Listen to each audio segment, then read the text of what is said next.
Let's give it up for Jimmy Match.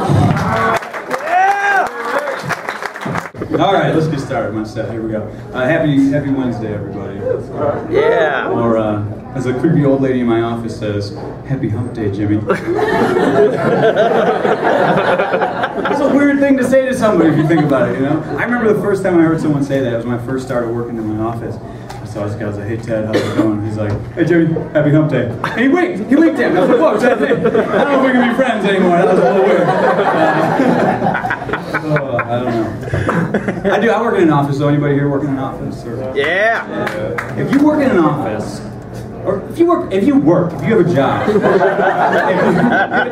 and you have kids, you should definitely 100% leave them at home. Don't bring them into the office. I hate when my coworkers bring their kids in the office. You know? Like we have a bring your kid to work day, or I call it vacation. I take that day off every year. I take it off, you know.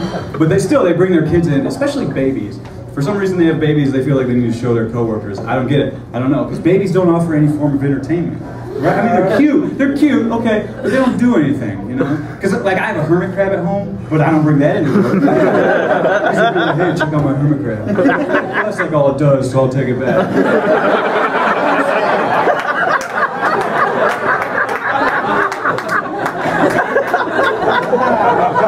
Like the other day, someone brought their baby in, and I'm sitting there talking to a couple of my coworkers. Someone comes running up. "Oh my God, you guys! Sue brought her baby in. Let's go look at it. It'll be great." You know? And everyone's like, "Yeah, baby!" And they run over there. And now I can't not go, because if I don't go, I'm that jerk in the office that doesn't care about Sue's baby, right? When in reality, I don't care about Sue's baby. There's stuff to do. So we go over and we see Sue's baby, and it's the same setup every time. There's like 8 people in a circle, an old lady, way past her baby making days, holding the baby, talking to it like it's a dog, you know? And I don't know how this happens, but it happens every time, without fail. I get stuck standing next to Sue. And I don't know what to say to Sue, because I don't know anything about babies, you know? This is my conversation with Sue every time. "Hey Sue, it's a cute kid. Does it do any tricks?" Well, okay. 6 months old now? Did you get it fixed yet, or when? I don't know what to say to her. These are dumb questions, apparently. But I'm awkward around babies. I don't know what to do.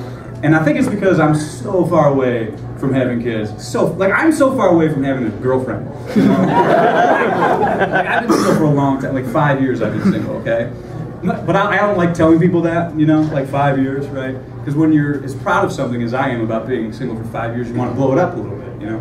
So when someone asks me, like, "Jim, how long have you been single?" I go, "Geez, now? It's been about a fifth of a quarter of a century." I want it to seem longer than it is, I guess. I'm in no place to have a girlfriend right now. My grandma thinks I'm gay. She's been single for so long. Like, she's got a ton of grandkids, you know, and I love it. I got a ton of cousins. But I'm like the last grandkid. I'm the only one that hasn't brought a significant other over to meet my grandma. I'm the only one. And that's weird, because like my grandma's youngest grandchild is 10, you know? He's already brought his girlfriend over, and I don't, you know? But I'm not ready. But like, I think the reason I'm hesitant to get a girlfriend is because I have been single for so long, and my friends and family know that I love being single. So if I like have a girlfriend and I introduce them, they're gonna make a huge deal out of it, you know? I'll introduce my friends, and they'll be like, "Oh my God, how did you get Jimmy to give up single life? He loves being a bachelor. Being single is the best thing in his life. He must really like you." "No, he might love you." "You know what? I bet you're the one. He's probably gonna propose to you." She's trying to get in her head that I want to propose to her. So she's gonna start giving me little hints, you know, that I should propose, and I'm gonna pick up on him. And I'm too much of a nice guy to say no and disappoint her, so I'll propose to her, and then we're gonna get married. We'll have to move in together, get a house, get a mortgage. I'll be broke. Then we're gonna have kids, and they're gonna make me even more broke, right? They're gonna start growing up. I'm gonna have to take them to soccer practice and baseball practice. God forbid my daughter plays basketball. I have to sit through that hell. "Hey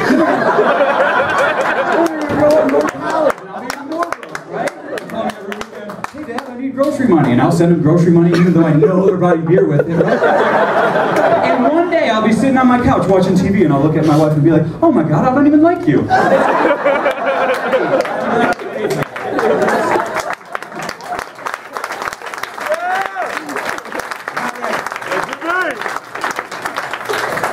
just not ready. I can't afford to have a girl think like that. That would be very good. If I date a girl, she's gonna start thinking that.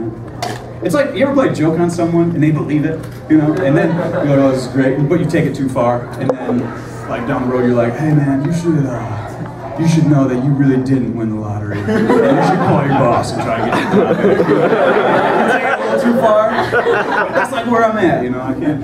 But I actually have a good story. Do you guys want to hear my story about taking the joke too far? Do you? Yeah! Dude, I'd still tell you. So I was a senior in high school, right? And it was my English class, and we had this student teacher. So she was like, you know, so excited about teaching and really innovative. So I figured I'm gonna play a joke on this lady, right? So she's like, all right, we got to read this play, Macbeth, okay? And she's like, but we're not going to make it boring. We're going to put our seats in a circle and we're going to read out loud.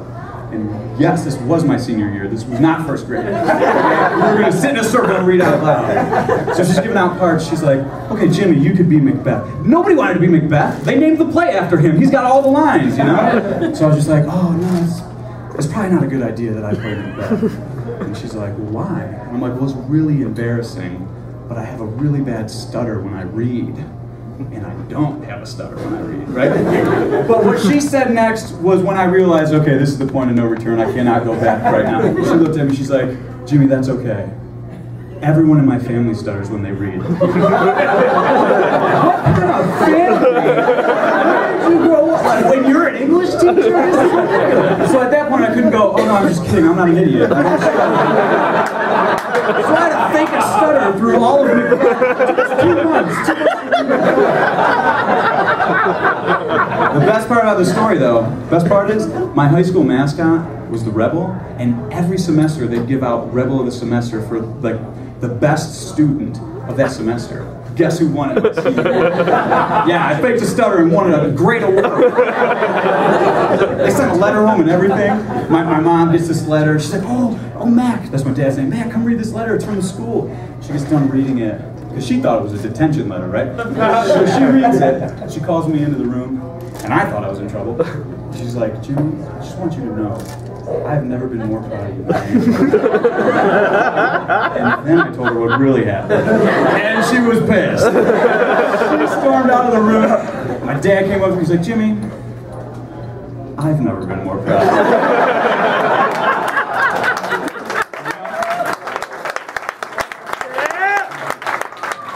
Basically, the moral of the story is, I don't want to get married. If you're taking anything from me, take it that. I kind of got a little lost there. I don't know, whatever. But you can't say that I have commitment problems. You cannot, okay? Because I just bought a new car. All right? 5 years I'll have it paid off. That's a commitment for me. I bought it. I didn't lease it. Leases for chumps. Unless there's a guy in here who leased and he can kick my ass. And I'm just kidding. But I'm glad I got the new car. I love it. Right? It's got this really cool feature. It's called a car horn. Yeah, and the people that are laughing, they've had a working car horn their whole life. Last car I didn't have a car horn, right? So I got all this road rage built up inside of me. So I'm just beeping at everything. Light turns green, you don't go right away. Beep. You merge into my lane without your blinker. Beep. The other day I felt a little bit bad, but I saw this guy who was eating Burger King. I just started beeping at him. I was like, dude, what are you doing eating Burger King? Big Macs are 2 for $3? But by far the best part about my car is the GPS system. Have you guys use the GPS? You know? Isn't that awesome? And I know it was a man who invented the GPS. I know that. Ladies, guys, don't be afraid to laugh. It's okay. Ladies, before you get mad at me, hear me out. What happens when you make a wrong turn? Recalculating. She's so nice about it. It's like almost like she's happy to find this is probably a better route anyway. If a girl invented the GPS and you made a wrong turn, it'd be a little different. It'd be like, you idiot, where are you going? It says turn right. You know what? It's even highlighted right there. Go right. You didn't want to go left. I reminded you 200 feet ago. Don't you remember what I said? I said, I went to my mom's house. She didn't want to listen. Even though I'm going to my mom's house. She said, you were a shortcut. Whatever on the shortcut, we got lost. They went ahead. We got a flat tire. How much was it to fix a flat tire? $90. What was the next day? It was our anniversary. You couldn't take me out to dinner? No, I'm waiting. The damn tire. Recalculated.